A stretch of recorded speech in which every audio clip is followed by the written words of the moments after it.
And welcome to 2021. We're back. Hey, it's the A game. I'm Rob Akampora. Hopefully you had a great holiday. I took about a 3-week sabbatical. Now I'm ready for season number 2. I didn't think I'd survive season number 1, but man, we had a lot of fun in the first year. Second year, a lot of great things are lined up. Very happy to have this man checking in from Philadelphia. We have a couple of mutual friends on Facebook, which we'll get into. He has a book that is available right now on Amazon, The Rescue Cat's Guide to Bedtime Stories. This is Joshua Q. Livingston. Hello there, sir, and welcome, and thanks for bringing your A game tonight.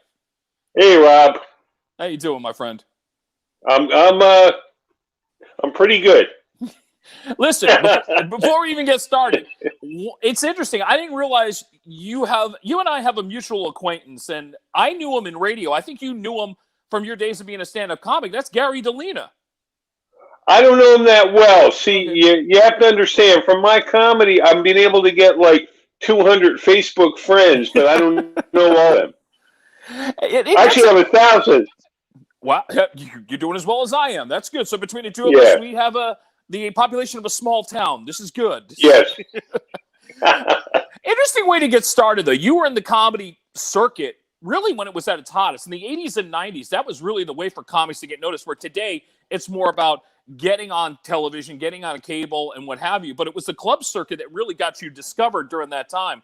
How much fun? Yes, but actually, well, first of all, Rob, I have to, full disclosure, I never got discovered. I was, sorry, I have to be honest. I was open micer. I was an open micer. Okay. I have a quick story to tell you. You know, I tried. I went to LA for a week just to see if it would work out. I didn't think it was for me. Okay. I went on the Sunday night open mic at the Comedy Store. And I followed legendary place. Yes, legendary. I followed, of all people, Andrew Dice Clay.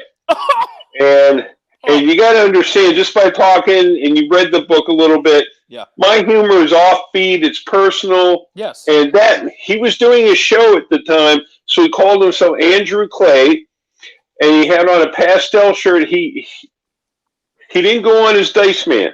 Okay. Pastel shirt. He had a pair of khakis. He went on as Andrew Clay, but man, he said the C word about every 2 seconds. Oh. and then I go up there with my offbeat. I talk about I used to have a bad stutter. I had some emotional issues. Talk about my family. Man, crickets and tumbleweeds, Rob. I died up there. So obviously you kind of, and I give you credit because it's not easy. And I've hosted comedy nights. I've done some open mic nights. It's brutal. It is a brutal existence when you're trying to do that because you just don't know. And if it doesn't click, it's the worst feeling in the world sometimes. But then you try to pick yourself up and say, do I really have the intestinal fortitude to keep going, so to speak? Well, actually, I tried it for 13 years. Mm-hmm. And one of the problems is I had a bad stutter. Like basically, I was gone. But what happened is that off stage, I would still stutter, but I'd be okay on stage. I do jokes about it, but people wouldn't pay attention to my on stage stuff. They'd say, "Oh, he stutters. I don't have time for that." So problem is, and I had people to this day. There's a guy who was in he was in Las Vegas for a long time. I'm not going to mention his name, but he used to quote my material. Wow. To other comics. That's a, so it's a high form of praise in a sense because it's like you obviously had good material. If you're being quoted by other people, it's just something just didn't, like you said, because of the stutter. Maybe it just never really clicked the way you wanted it to click. I tried. I mean, I used to go up to New York. There was a place called the Duplex, a very respected place on Friday night. I think it was it was a gay bar during the week. Okay. And but I used to go up there and I used to do very well there. But sorry. No. I was about to say, in a sense, you found your voice more through writing then, and I would gather that became more of an outlet where you kind of said, you know what, I can do it this way and still channel my humor or channel my creativity. So was it a natural progression toward the writing, or was it something that just kind of just happened? Well, in a way, it's interesting. It was a natural progression. I always wanted to do. I wanted to be a writer when I was a kid, And you know how sometimes life is one thing leads to another, it leads to another. Sure. Like I never gave up being a dreamer, but I gave up that particular dream, if you know what I'm saying. No, I know exactly what you mean by that. Absolutely. You know, like I haven't had a lot of relationships, but as I've heard, you know, the relationship, you realize it's not going anywhere. So in 1999, I said, you know what, this is as far as it's going. Right. And I tried to go to web design school. That wasn't for me, but that led to doing some online writing. And so I'm still not as successful as I'd like to be. In the last 20 years, I made about $30,000 as a writer, which is not a lot, but as a comedian, I made about $300 and a couple jars of pickles. There used to be a guy, people watch this might know who I'm talking about. I swear to God, he drove, and I think he's still in the business. Wow. His day job is he owned a pickle company, plus he sold condiments to bars. So he was a frustrated comic himself. And if you're out there, I don't mean that as an insult, you know, because supposedly he actually knows some mob guys, you know. So hey, look, my last name's Akampora. You better watch it. I know some people. Come on now. Hey, you know the boys. I know a few of the boys. You know what I'm saying? You know. But boy, hey, Rob, I lived in South Philly. I lived in South Philly for 15 years, and one of my best friends. I know the boys. You know exactly. I know. Hey, how you doing? How you doing? Hey, exactly. How you doing? Hey, I like you. This is Joshua Q. Livingston here on the A Game. You're a proof of that. If you stay with it, even if you haven't made a lot of money, you still one-upped a lot of people. You got a book published, which is not an easy task to begin with. I mean, give me an idea how long that road took to get the book out. Well, I got to tell you, so I started writing it maybe about 2012. I've been in this. It's a long story, but I used to feed feral cats. And I stopped because the landlord asked me to. It's a long story.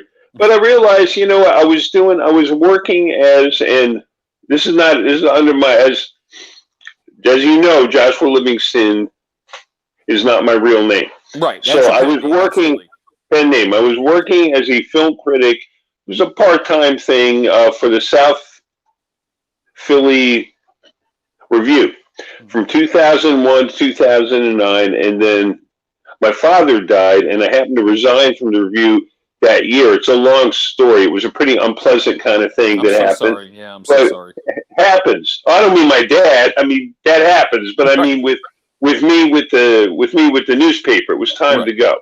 But anyway, long story short, I just, you know, to tell the truth, you know, I was doing that writing and I was writing columns, but I never thought about doing a novel. And I said, you know how like sometimes things just come to you. Right. I said, you know what? I think I'll do a novel. And it actually took me 5 years off and on.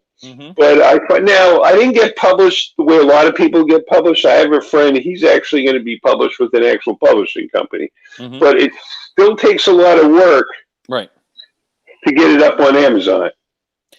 Now, it's interesting. So, in a weird way, it's sort of an alternate way of doing it, and very similar to what independent music has become, because nowadays, you don't need the record label per se just to get the music out. So you're taking advantage in that sense of, hey, look, I can get my work out there even if I don't have, let's say, Penguin, you know, one of the bigger publishers behind you, so to speak. Yeah. It's interesting. Yeah. You know what? And I'd be happy to have a big publisher, and I'm not going to lie to you. If Penguin or Hardcore Brace or whatever, Simon, if they knock on my door, I'm there. Absolutely. You know, but I'm not an idiot. But I know that this was the best way for me to get it out there. Right. And I'm not a marketing genius. I don't like the market. Like. You gave me a nice opportunity. Like I have a friend says, Brett, you got a book. You should be on it every day. And I'm not, but that's just who I am. Well, look, I'm glad that we can get it out there a little bit more for you. So, matter of fact, Christian, I want to put the photo of the book itself, the cover, so this way people can get an idea of it. No, that's the Amazon. The other one, please. Thank you very much. There you go. The Rescue Cat's Guide to Bedtime Stories. That is the actual cover art. The book. I designed that cover, by the way. Oh, cool stuff, too. And and by the way, the cats in this story, who, by the way, are Neela and Simone. Now, you actually own cats yourself. So this kind of draws upon, in a sense, some personal experience, your love for cats, would you say? Yes. And I got to tell you, and again, I've learned that life, there's an old Yiddish saying, man makes plans and God laughs. And I think it's so true. Like, I was evicted from my apartment in South Philly, came here, and where I am, there's a lot of cats out here. Right. And within a week, I was feeding outside cats. Mm-hmm. So that's just the way that worked out. But I have some sad news, actually. Simone and Neela were actually based on my actual cats. And I have a cat named Simone. Neela died last year of cancer. Ooh, so sorry. But the good news is my follow-up to the book is actually about Neela. It's about her death, but as you can see by the book, it uses my humor. Right. In the book, she finds out she has cancer, and she's given an option of treatment, but instead she wants to travel the world and fulfill her bucket list. So the title of my new book is going to be Neela's Bucket List. We'll look for that very soon, hopefully, maybe before the end of the year. I don't think, hopefully, yeah. Well, I actually have the first draft. I have the edited first draft. I actually collect typewriters. And wow. I have 18 or 20 now. And I have a small apartment, but they're all jammed up there. But what I did is that I did the first draft on one of my typewriters, actually 2 or 3 of them, and I'm now in the process of transcribing them into my laptop. Mm-hmm. And the first draft was only about 53 pages, but when it's properly formatted, it'll be about 120 pages. So that's not a big book, but I'm still going to publish it anyway. Josh, I find it interesting that you sort of take that old school vibe about it. Does it really help you being, as opposed to on a laptop first and being on the old typewriter? Because I know people that still are like, you know what, they're used to getting books now on Amazon, but they still would love to hold a hardcover book. Is that the same kind of equivalent with you being on the typewriter first as opposed to being on the laptop? Well, I should explain, and again, with my life, I like to go with the flow. Mm-hmm. Rescue Cats was on a laptop. I did write it on a laptop. Okay. And I got some extra money last year. It's a long story. I got a windfall, and I was a little crazy. I bought pens. I bought typewriters. There you go. I bought clothes. And thank God, when Neela got sick, I was able to take care of her. Good. And but what happened is that I bought one typewriter. I said I always want to have a typewriter. Mm-hmm. And then I didn't think it was perfect. And then I started to buy more typewriters. So I said, now I want to work on my second novel. I might as well try doing it. And apparently somebody says, it's not just that. Somebody says when you write on the typewriter, it's not the same thing that goes on with your brain as when you write on it. Yeah, because it's a different process, I think. Okay. Because writing on a laptop is a lot easier. When with typewriter, you have to know where the keys are. Yeah. And it actually helped me, I think. It actually helped me be a lot more creative. I mean, it took unbelievably long, but yeah, I can imagine. But actually, I'm pretty slow anyway. Yeah, there you go. Let's talk about the book a little bit more. The Rescue Cat's Guide to Bedtime Stories. I've perused the first few chapters. Now, for anybody who's interested in the book, it's on Amazon. Go out and get it. It really is. It really, yeah, please, for this man. But interestingly, it starts out with the first chapter being a real bedtime story, and it kind of sucks you in. It's like, it's not a kid's type of bedtime story. And No. Right, and I say this because I wrote down It's got language in it. It's got language. Thank you, because I'm going to pull the line out that I say, this is sort of giving Josh a sense of humor when he kind of goes, oh, shut up, you, shut up your pie hole, Marilyn. I'm like sitting there going, yeah, kids' books don't say shut your pie hole. So, nope. But, well, you know what? If you notice, the subtitle is for mature audiences. That was a pun. But the thing is I wanted people to know that it's not for kids. You could say it's for the kids in all of us, but it's not for actual children. Absolutely not. I think it leans more toward adults. It definitely leans toward cat lovers, for sure. And but you know what? As you go into it, it's not only for cat lovers. No, but I'm saying, let's say the first part, there's a good first part where it definitely appeals to that. And then it gets real personal toward the end. And I haven't gotten to that part yet. I'm waiting on that. But wanted to ask you, being so personal, is it cathartic to kind of let that out in this process of writing? Oh, absolutely. And again, like how I do things, I didn't plan to do that. I said, wait a minute. And you know what it turns out to be? It turns out to be, it's kind of an ode to, we all got to tell the truth about our lives. Yeah. That's true. And at the end of the book, because what they do, they exchange stories. Right. And at the end of the book, the girls tell Stephen, she said, we like it better when you talk about your life. And I think all the best art, all the best books are usually about personal stuff. Even if it's not autobiographical, it has to come from a personal place. Very good point. Very, very good point. The Stephen he mentions in the book is Stephen Miller, who's sort of the main character of this book. He is a guy who's from South Philly, happens to be a writer. I see the connection here a little bit going on here. It makes a lot of sense. No, there's no bones. He's absolutely me. Actually, he's originally from upstate Pennsylvania. I'm from upstate Pennsylvania. I didn't use the real town. I think I called it Davesport, which is actually based on my dad's name. Oh, wow. Okay. And actually, I don't live in South Philly anymore. Now I'm in West Philly. But, Yeah, no, I know. I mean, and there is a slight difference. I mean, as somebody who's been around Philadelphia, there's a slight difference between South and West Philly, I think, for sure. Yes, and I'm actually in University City, which is like a subsection of West Philly. Yeah. Well, we're very happy that you were able to chime in on this. This is Joshua Q. Livingston here on the A Game. Okay, so I'm up to one of my favorite parts of this thing, random shots. These are questions that can come from anywhere, but there's a little bit of a theme going on here with random shots tonight. Some of the questions have something to do with cats. They have something to do with TV and movies. So as you play along, I think you'll understand where I'm going with this, Josh. So I'm going to start out with this. Your favorite animated cat? I mean, we could go Garfield. We could go Heathcliff, Sylvester, Felix. Who comes to mind when I say animated cat?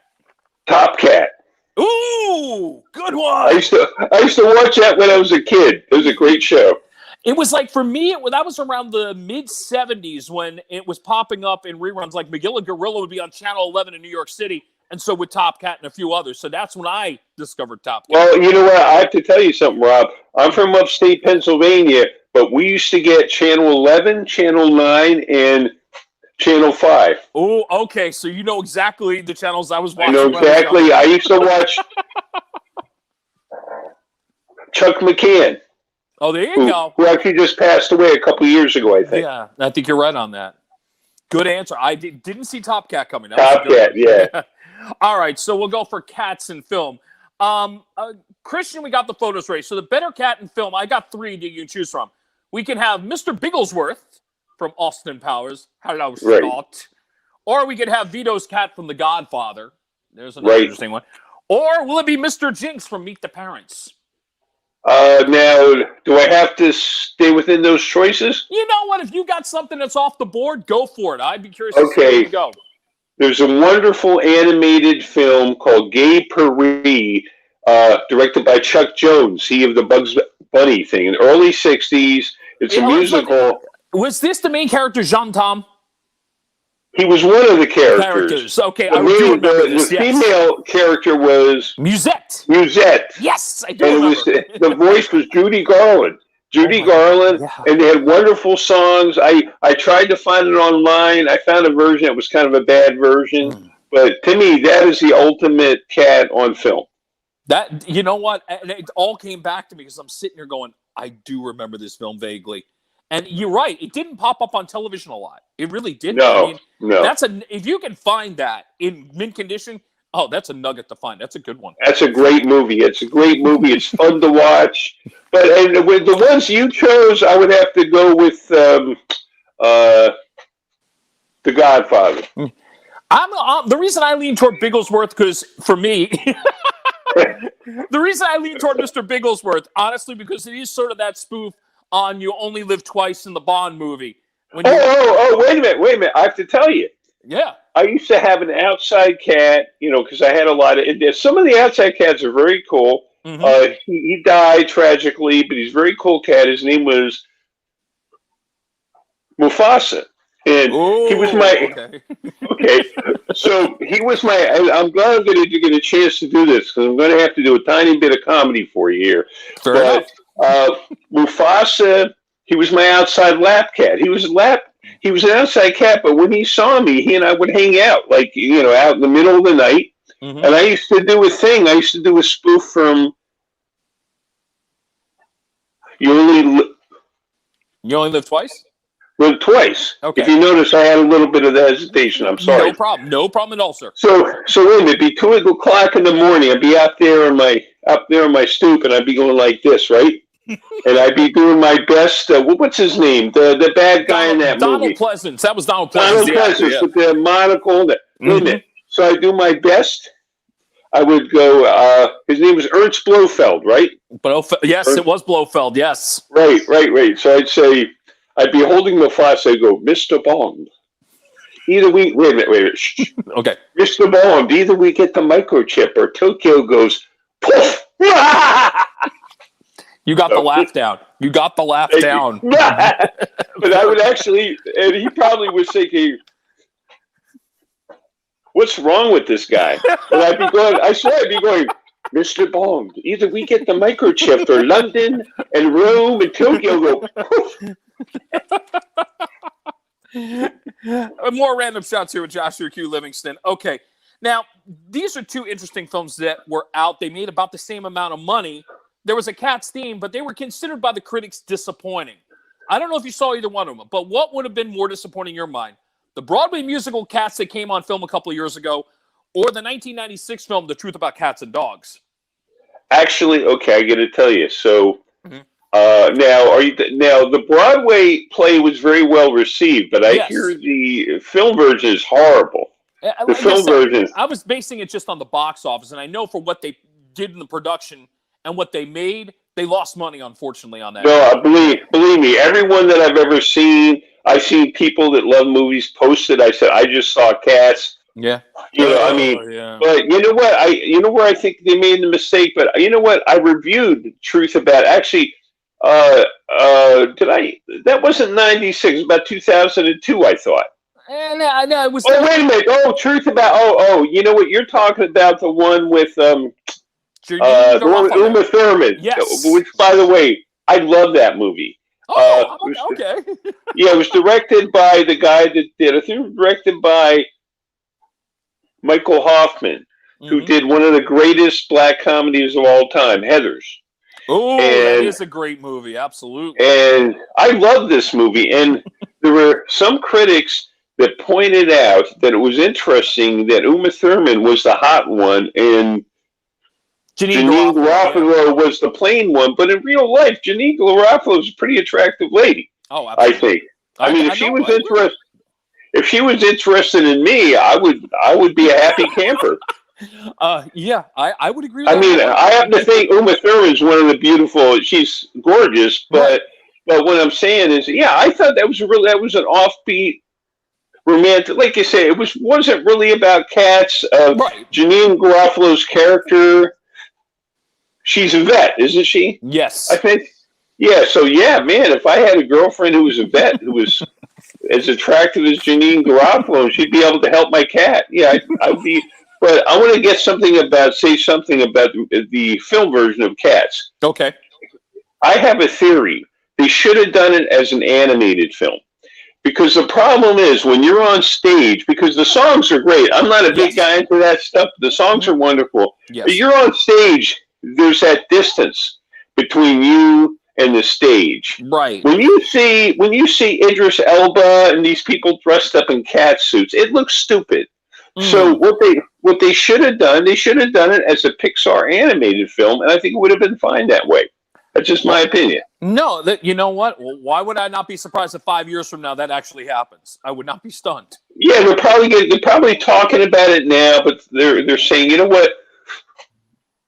Let's get the taste out of people's mouth for a couple years, because that was a colossal bomb. But I think it would work great as a Pixar movie. Absolutely. Since you said taste in your mouth, it kind of sets up the next question, because it is a food question. You are a Philly guy, so I got to ask, where's your favorite spot for a cheesesteak in Philly? Okay, well, I actually have a theory about that as well. Go for it. If you were to take me to Gino's, I'd be fine. If you were to take me to Tony Luke's, I'd be fine. But I have a theory, and there's people that agree with me. Every neighborhood in Philly has a kick-ass cheesesteak place, has a kick-ass, if you pardon the Greek, has a kick-ass pizza place, and has a kick-ass hoagie place. Sometimes it's the same place. Right. But those are all great. But there's a place down the street from me that makes great cheesesteaks. So, because Philadelphia is about neighborhoods. So you go into every neighborhood in the city, you're going to find a good cheesesteak. So if I may elaborate a little bit more, then, is there just so much hype that goes into Pat's and Gino's? Oh, yeah. Yeah. That we kind of forget, like you said, the neighborhood aspect, that if we were to go to a smaller neighborhood, we'd still get a great cheesesteak. Oh, yeah. I mean, you of course have to know which place to go. Of course. Probably you'd ask around. You could say, hey, where's a good place? Okay, Sal. Down the street, 2 blocks over. But like, for instance, I'll give you an example. Everyone talks about pizza, right? The best pizza in my life, in my world, is La Rosa's at Broad and Snyder in South Philly, and it's takeout. There are no seats, but they have the best pizza as far as I'm concerned. Nice. Now, if they're listening, they just got a nice plug. If you're around Philly, that's where you go in that neighborhood.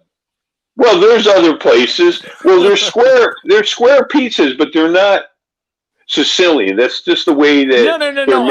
And I do know the difference, because I think growing up in Jersey, it was more of a Trenton thing when you talk about square pizza as opposed to Sicilian. And obviously, the Trenton pizza was kind of influenced by some of these Philly neighborhood square pies. Yeah, and I actually know Trenton fairly well, because when I was going to New York, I would always go through Trenton. Nice. So, plus I went to private school not too far from Trenton, too. So in Bucks County. Okay, sorry. Yeah, absolutely. No. I was hesitating. No problem. In Bucks County. Oh, please. In Lambertville, Bucks County. Love that. Lambertville. The school I went to, I got to tell you a story. Is it okay? Go right ahead, man. All right. It's a funny story. I went to Soulbury School, which is outside of New Hope. Okay. And spent a lot of time in Lambertville. Tell me. And back in those days, the drinking age, I'm a little older than I looked. I'm probably old enough to be your father, by the way. How old are you, Rob? Believe it or not, I'm 54 now. Shit. Okay, well, I'm older brother. You're my uncle. There you go. Older brother. I'm in my early 60s. So this is back in the 70s, and the drinking age was 18. Right. In Jersey, but in Pennsylvania it was 21. Oh, I didn't realize that. I thought everybody was 18 back then. Okay, so Pennsylvania was.